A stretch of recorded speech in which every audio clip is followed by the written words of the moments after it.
कोठवळ नजीक एक जुना लॉज होता. तसा तो अलीकडेच दुरुस्त केलेला, पण का कुणास ठाऊक तो नेहमी उदास भकास वाटे. लॉजचे व्यवस्थापक पानशेतकर म्हणजे एक 70 ओलांडलेले गृहस्थ होते. एक रात्र राहून दुसऱ्या दिवशी रूम मोकळी करून द्यायची या बोलीवर भाडेकरूंना जागा मिळत असे. लॉजच्या जेवणाची व्यवस्था करायला तिथे रुपाली नामक एक मुलगी यायची. क्वचित तिला देखील रूमच्या बेडशीट चादरी बदलाव्या लागत. त्यांची एकच अट होती, 1 दिवसाच्या वर त्या लॉजवर कुणालाही राहता येणार नव्हतं. खरं तर तो लॉज म्हणजे पानशेतकरांचा अवाढव्य बंगला होता, जो आता माणसांअभावी ओस पडला होता. त्याद्वारे त्यांच्या उदरनिर्वाहाची सोयही झाली होती. लॉजचा एक नियम होता, रात्री अपरात्री लॉजच्या बाहेर पडू नये. मानस त्याच्या विकेंडला यावेळी कुठेतरी हटके ठिकाणी जायच्या विचारात होता. म्हणूनच तो त्याच्या मित्राच्या गावी निघाला होता. वाटेत गाडी बंद पडल्याने तो मदतीच्या शोधात या लॉजपर्यंत आला. मानस तरुण होता, धाडसी होता. भीती म्हणजे काय त्याला माहीत नव्हती. दंतकथांवर त्याचा विश्वास नव्हता. जो दिखता है वो बिकता है, हे त्याचं फेवरेट वाक्य होतं. मदतीच्या शोधात फिरताना समोर पानशेतकरांचा अवाढव्य बंगला पाहून मानसला जरा आश्चर्यच वाटलं. बंगला बाहेरून शेवाळला होता, त्याचा रंग विटला होता.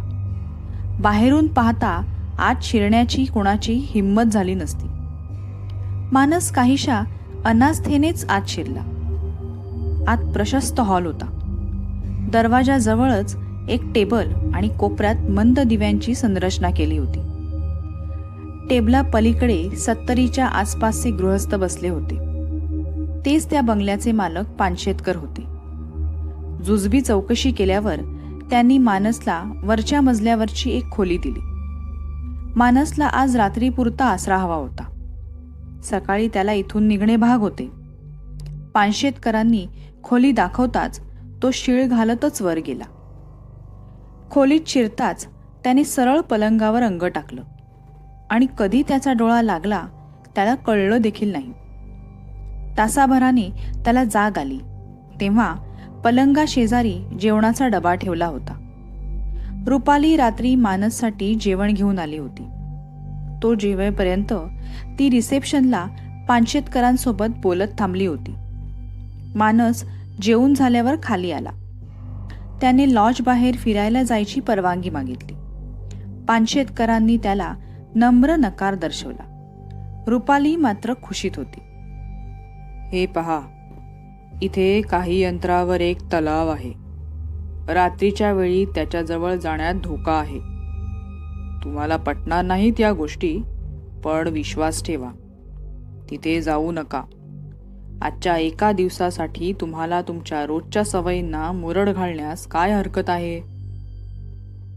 पण काका, मी लॉजच्या आवारातच आहे, प्रॉमिस. जरा जेवण जास्त झाल्यासारखं वाटतंय म्हणून जरा. पानशेतकर, अहो इथल्या इथे फिरायला काय हरकत आहे? रुपालीने मध्येच विचारलं. रुपाली, तुला माहितीये मी का हरकत घेतो ते? पानशेतकर चढ्या आवाजात म्हणाले. बराच वेळ बाचाबाची करून शेवटी पानशेतकर तयार झाले. त्यांनी रुपालीला अगोदर घरी पाठवले आणि ती गेल्यानंतर जवळपास 10 मिनिटांनी मानसला बाहेर जायची परवानगी दिली. मानस धाडसी होता. एखाद्या ठिकाणी कुणी जाऊ नको म्हणलं तर तिथे मुद्दाम जायचं हा त्याचा स्थायी स्वभाव होता. पानशेतकरांची सूचना डावलून तो पाण्याच्या दिशेला गेला. पौर्णिमा असल्याने टिपूर चांदणं पडलं होतं. पलीकडेच तो स्वर्गीय तलाव दिसत होता. तलाव कमालीचा शांत होता. गार वारा अंगाला झोंबत होता. गवताचा गार स्पर्श अनुभवण्यासाठी त्याने पायातल्या चपला काढल्या. गवताचा मऊ स्पर्श तळव्यांना सुखावत होता. तोच तिथे एकाएकी रुपाली आली. तिला पाहून मानस मनात खुश झाला. तुम्ही इथे एकट्या? का, यायला नको होतं? तसं नाही, पण एवढ्या रात्री मुली अशा एकट्या फिरत नाहीत ना, म्हणून म्हटलं. त्यात काय, माझं तर हे रोजचंच आहे. पण रोज कोणी भेटेलच याची खात्री नसते. म्हणजे मी समजलो नाही. मानस मागे वळणार एवढ्यात त्याच्यावर कुणीतरी पूर्ण ताकदीनिशी हल्ला केला आणि त्याला खाली पाडले. मानस खाली पडला. पाठीला लहान दगड डुतले. विरुद्ध दिशेला पाहतो तो एक भला मोठा लांडगा त्याच्यावर चाल करण्याच्या तयारीत होता. क्षणार्धात त्या लांडग्याने मानसवर झेप घेतली. मानसने प्रसंगावधान राखून त्याचा हल्ला चुकवला. लांडगा चवताळला. त्याने आणखी त्वेषाने मानसवर धावून आला. त्यांच्यात जेमतेम 2 फुटांचं अंतर राहिलेलं असताना मध्येच त्या लांडग्यावर दुसऱ्या लांडग्याने झडप घातली. हा लांडगा अगोदरच्या लांडग्यापेक्षा तगडा होता. बहुधा तो नर होता आणि आधीचा मादी. आता त्या दोघांमध्ये आपसात झटापट सुरू झाली. ते एकमेकांना जखमी करत नव्हते, भांडत नव्हते. त्यांच्यात जे चाललेलं ते मानसला कळत नव्हतं. समोर चाललेलं त्या 2 हिंस्त्र श्वापदांमधलं युद्ध पाहताना त्याच्या डोळ्याचं पातही लवत नव्हतं. जे आजवर फक्त चित्रपटांमध्ये दाखवलेला कल्पनाविलास वाटायचा तो प्रत्यक्ष पाहताना मानसशी शुद्ध हरपली. दोन्ही लांडग्यांचं अटीतटीचं युद्ध सुरूच होतं. दोघेही जखमी होऊन रक्तबंबाळ अवस्थेत बेशुद्ध झाले. चंद्र अस्ताला गेला. मानसला शुद्ध आली. त्याच्यासमोर लांडग्याच्या रूपातील तोंड माखलेली रुपाली पडली होती आणि शेजारी तो दुसरा लांडगा देखील अर्धमानवी रूपात पडला होता. त्याचा चेहरा अजूनही लांडग्याचाच होता, त्यामुळे ओळखता येत नव्हता. तो धडपडत लॉजच्या दिशेने धावत सुटला. कसा बसा लॉजवर पोहोचला. तरी तुम्हाला आल्या क्षणापासून सांगत होतो की त्या रानाच्या दिशेला जाऊ नका. भले ते इतकं दाट नाही, पण पलीकडे एक तलाव आहे आणि तिथे जाण्यात धोका आहे. पानशेतकरांचे शब्द मानसच्या डोक्यात घुमत होते. मानस लॉजवर नसल्यामुळे पानशेतकर चिंतित होते. बराच वेळ वाट पाहूनही तो आला नाही, तेव्हा ते त्याला शोधायला बाहेर पडले. चंद्र ढगाआड गेलेला. पानशेतकर फिरत फिरत तलावाजवळ आले. दुरूनच त्यांना 2 मानवाकृती दिसल्या. ते रुपाली आणि मानस होते. रुपाली मानसवर हल्ला करण्याच्या पूर्ण तयारीत होती, तोच पानशेतकर मध्ये पडले. त्यांचे कपडे ठिकठिकाणी फाटले होते. ते जरी मानव रूपात आले असले तरी त्यांच्यावर चंद्रकिरणांचा प्रभाव होता. त्यांचा चेहरा अजूनही थोड्याफार प्रमाणात लांडग्याचाच दिसत होता. रुपालीला अडवण्याचा त्यांचा प्रयत्न यशस्वी झाला. रुपाली लॉजवर नेहमीप्रमाणे कामासाठी आली. तिला समोर पाहताच पानशेतकरांचा संताप अनावर झाला. ते तिला काही बोलणार एवढ्यात तिनेच त्यांना प्रश्न विचारला. काल तुम्ही माझ्यामध्ये का आलात? जर त्याने इथला नियम मोडला नसता तर त्याच्यावर हल्ला झालाच नसता. पण मी तुला स्पष्ट बजावलं होतं, मानसच्या वाटेला जाऊ नकोस म्हणून. तो गेला म्हणून काय झालं?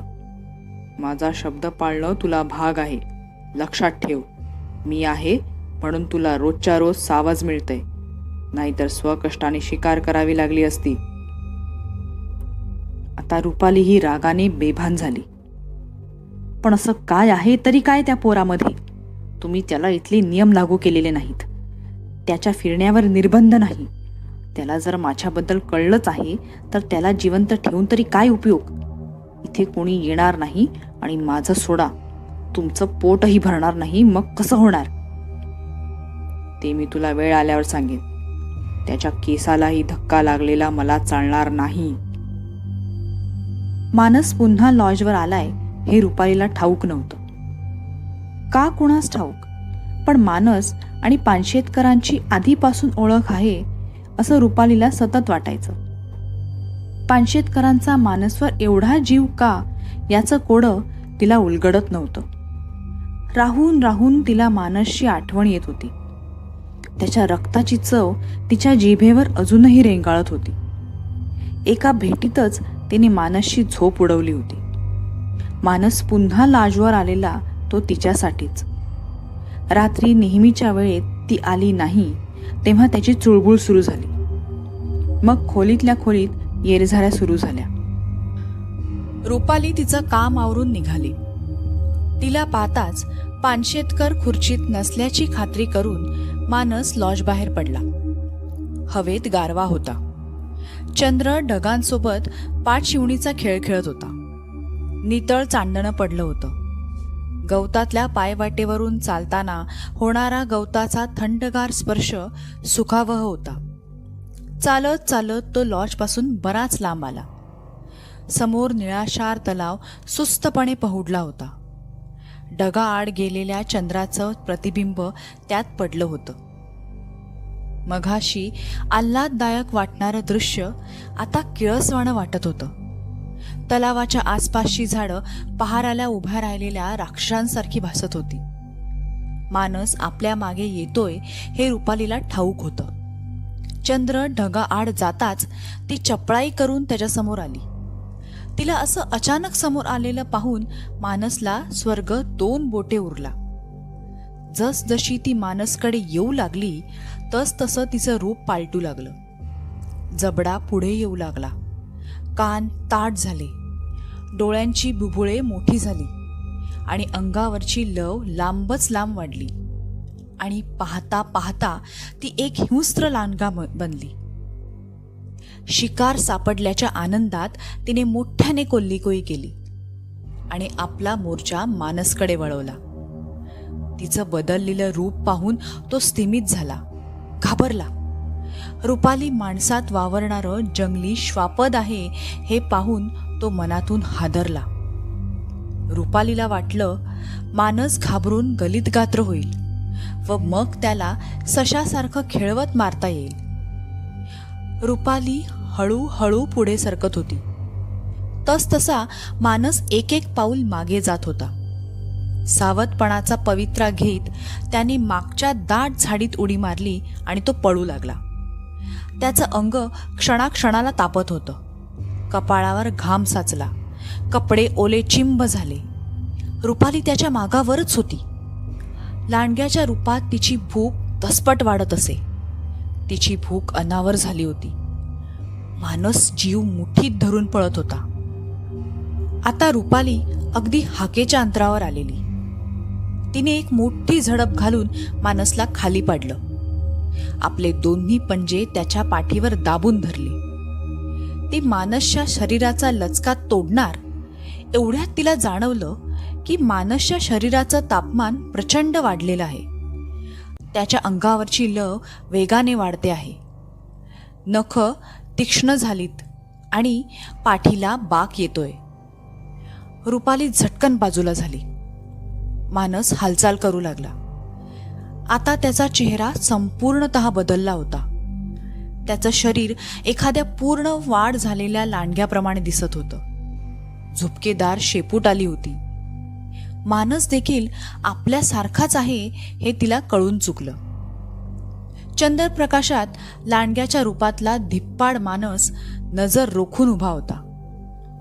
रुपाली त्याच्याकडे एक टक पाहत होती. त्याला मारण्याचा विचार तर तिने केव्हाच झटकून टाकला होता. ती त्याच्यावर पुरती भाळली.